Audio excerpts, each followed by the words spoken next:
నిన్న జరిగినటువంటి భారీ వర్షాల వల్ల మన స్కూల్ ముందర ఒక కుక్క చనిపోయి పడింది.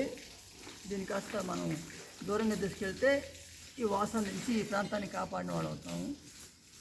ఎవరు చనిపోయినా సరే 2 రోజులకు 3 రోజులకు వాసన వస్తుంది. మనం చనిపోయినా సరే ఇంకో చనిపోయినా మనకైతే మరి మనుషులు ఉంటారు, బంధువులు ఉంటారు. దీనికి ఎవరు ఉంటారు? పంచాయతీ వాళ్ళే ఉంటారంటారు. పంచాయతీ వాళ్ళకి ఇక్కడ టయానికి రారు వాళ్ళని కూడా ఇబ్బంది పెట్టడమే కదా. కాబట్టి వీళ్ళంత వరకు ఇలాంటివి చేస్తే సమస్త జీవరాశుల్లో దేవుడు ఉంటారు కాబట్టి మనకు చాలా ప్రకృతికి మనం సహాయం చేస్తాం. కాబట్టి ఇది కాస్త భూమి బూట్ చేస్తే భూమి కూడా సంతోషిస్తుంది. కాల్చడం కాకుండా పూడ్చాలంటారు శవాన్ని. సార్ దారం దయచేసి దీన్ని తప్పుగా అనుకోవద్దండి.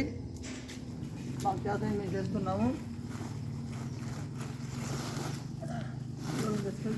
వాసన లేకుండా ఇంట్లో వాళ్ళకు పిల్లలకి ఇబ్బంది లేకుండా రోగాలు రాకుండా మనం ఈ యొక్క సహాయం చేసిన వాళ్ళతో.